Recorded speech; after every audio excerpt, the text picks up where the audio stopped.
One of the ways that you can use the Pieces of Personality deck is to understand and analyze what skill or skills someone is actively using and what alternatives exist. So, for example, imagine that you're sitting at your computer, plugging away at your work, and for whatever reason, you're just not feeling it. You know that you need to do the work, but you don't feel like doing it in that moment.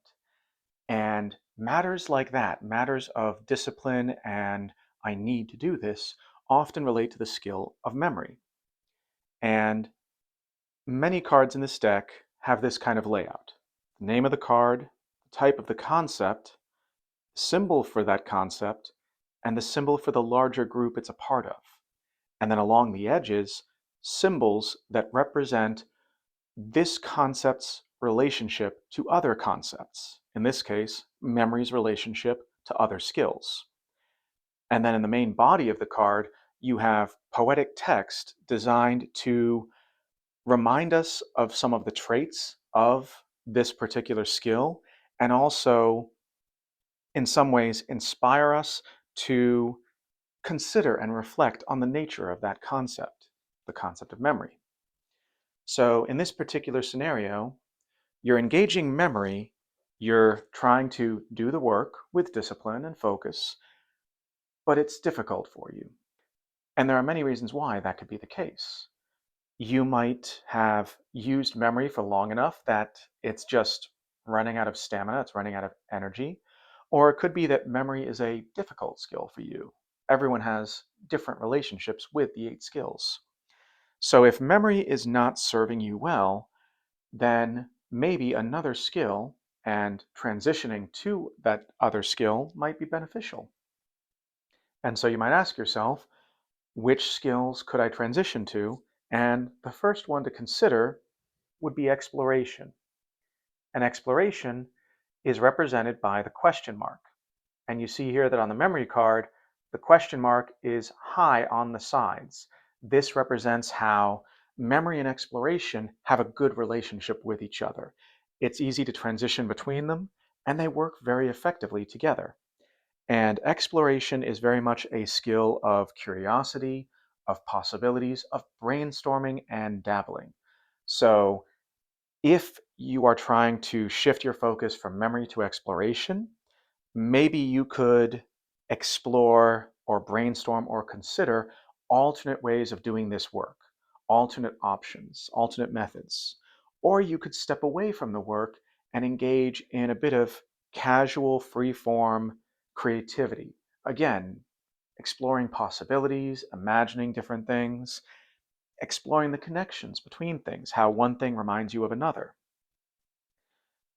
But if exploration is also not working for you, you could instead try sensation. And sensation has the symbol of the running figure, and its symbol is lower on the memory card because the relationship between sensation and memory is not as easy or strong as between memory and exploration, but they do represent alternatives. And sensation is a very physical skill.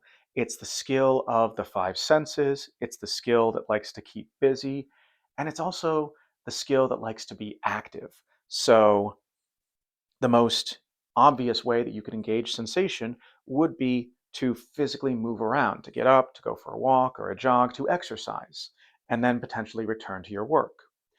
Another possible way that you can engage sensation while you're working is to give yourself some additional stimulus. So you could have music on in the background. You could sit or stand by a window that's open, so you might have the breeze, you might hear and or smell things from the outside, and it's giving your senses additional stimuli to diversify what's going on. So you're not just engaging the work. And in some cases, that might help you to make it through the work a bit more effectively.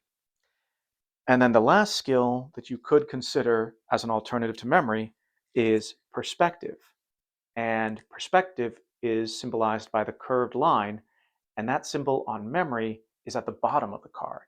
And that's because memory and perspective do not have a very good relationship with each other. Transitioning between them is very difficult, and they're often seen as opposites. However, in some cases, that can actually be to your benefit because if memory is really not working for you, shifting your emphasis and your focus to perspective can create a bit of distance. It's a way of moving away from memory very thoroughly. And perspective is very much a skill of desire, a skill that asks, what do I want? But it also has a long term view about these things.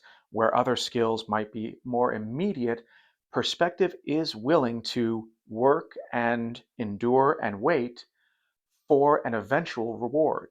The reward doesn't have to be immediate. So you can, in some cases, consider and reflect on, why are you doing this work? What is the purpose of the work? What is the value or benefit that's going to come from doing this work? And in some cases, reminding yourself of those things can help you to feel more motivated, like there's more value and meaning in completing this work. However, if you really feel like you're having a difficult time and that's not enough, you can add additional motives. You can use the sort of the carrot on the stick strategy, where you essentially make an agreement or a deal with yourself where you say, if and when I complete this work, after I do it, I give myself a reward.